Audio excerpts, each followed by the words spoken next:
On the Himalayas, when a snowstorm rises, Tibetans believe the wind carries more than ice. In the howling gusts are the cries of wandering souls unable to move on. And if one night, in the midst of the blizzard, you hear someone whisper your name, remember, it is no coincidence, for the ghost in the storm never calls the wrong person. That night, 6 travelers left the old monastery carrying flickering torches. They had to cross the pass to reach a faraway village before the blizzard buried the path. The guide, an old monk, his robe frayed and worn, warned them, "In the storm, no one must stop. Do not leave the line. And if you hear your name called, do not answer." They pressed deeper into the mountains. The moon was swallowed by black clouds, leaving only the trembling glow of firelight in the white expanse. Wind screamed against the cliffs like the wails of 1,000 restless souls.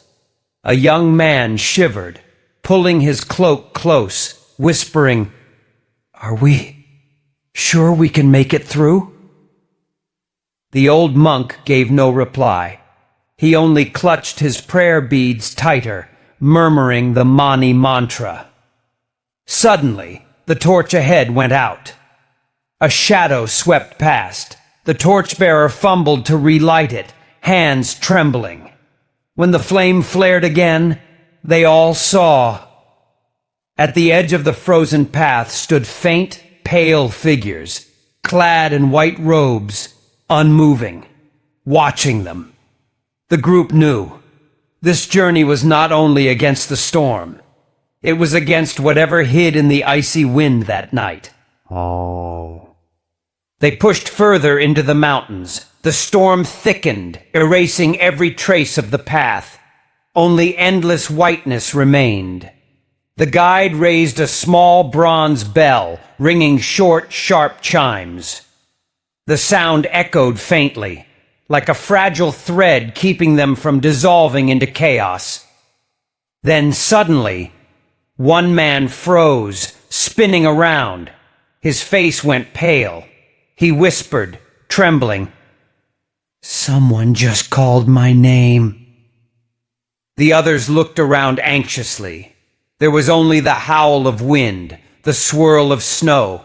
The guide barked sharply, "Do not stop! Keep moving!" A young woman gasped, tears streaming as a voice whispered directly into her ear, "My daughter, come home!" She staggered, body trembling. It was her mother's voice, her mother long dead. Soon the others began to hear as well, each a familiar voice. Some heard their wives, some heard their children, some heard old friends. Voices of the dead, now carried by the storm. A young man shook violently, eyes brimming. "He's calling me! I must follow him!" He stepped out of line. The storm roared louder, seizing him, swallowing him into the white abyss. Only a trail of footprints remained, fading into the blizzard. The group stood frozen in horror. They knew this storm was not just wind. It carried ghosts that knew their names. They trudged on, scattered, weary. The blizzard raged, white shadows devouring sky and earth. No path, no edge of cliff, only void. Suddenly, in the distance, faint lights flickered, like dozens of butter lamps, glowing, moving in a solemn line. At the front, robed monks appeared, heads bowed, carrying scriptures, One in the group gasped, eyes wide. "Look! Monks! They will guide us!" Hope surged. They quickened their steps, chasing the lights. But the closer they came, the lamps sputtered, one by one, then went out.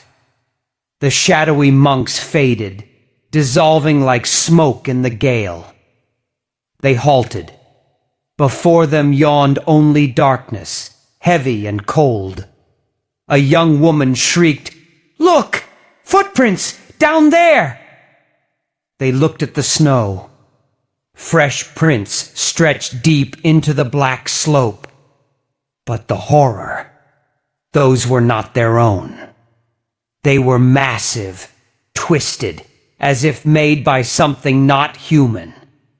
A man stammered, voice shaking.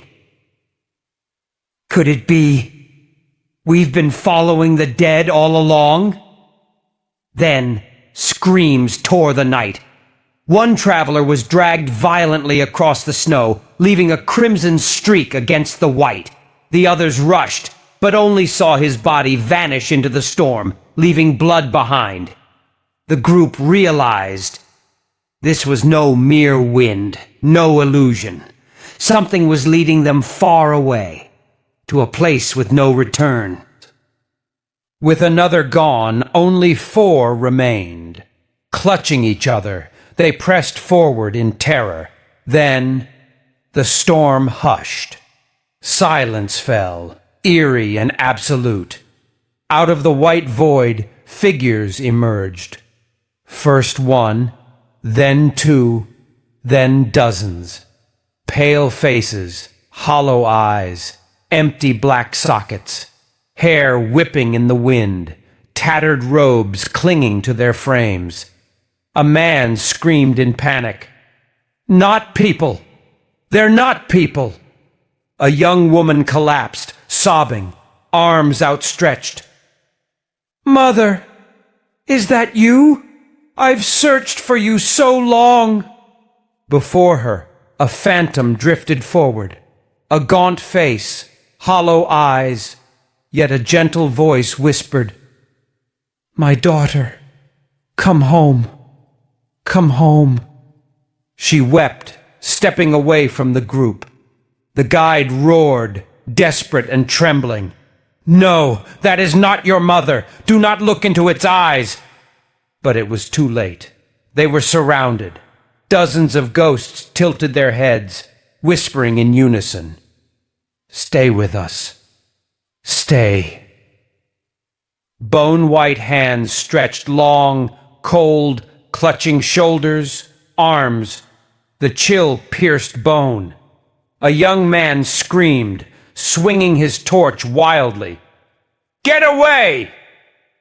The fire's flare revealed an endless sea of blank faces crowding the blizzard.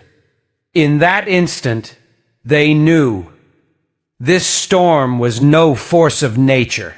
It was a prison for lost souls, and tonight they had stepped inside. Oh. At the brink of despair, the old guide raised his ancient bell, striking it with all his strength. The clear tone rang out, sharp, pure, like a blade slicing the storm. He fell to his knees in the snow, chanting loud, "Om Mani Padme Hum, Om Mani Padme Hum, Om Mani Padme Hum." Miraculously, the pale phantoms recoiled, their hollow eyes closed, their icy hands withdrew, dissolving into mist. The blizzard calmed. The wind ceased. Above, the black clouds split apart, revealing the silver moon. A lunar rainbow shimmered across the mountains, bathing the snow in ethereal light. No more ghosts. Only radiance remained. The man who had sobbed before now sat silently, whispering, The ghosts were never out there. They were inside me. My grief, my pain, my chains. The old monk opened his eyes, nodding softly. Yes, the ghost in the storm is the past you refuse to release. Only when compassion lights within you will it fade. The survivors sank down, hands pressed together, breathing in the cold air. Moonlight reflected in their tear-streaked eyes, eyes now at peace. That night, they survived the blizzard, but more importantly, they survived the ghosts within themselves. For in the fiercest storm, the light of liberation always comes from within. The blizzard has passed, yet within each heart, the ghosts of the past still linger. Only by facing them, only by letting go, can we find the path home. Remember, the most terrifying ghost is not out there. It is within your own heart. Thank you for walking with me through the ghost in the blizzard. If this story touched you, leave a like, share it as a sign of companionship. And don't forget to subscribe to continue with the next chapters of the Tibetan Mystery series. For every story is a doorway, and only together will we find the courage to open it.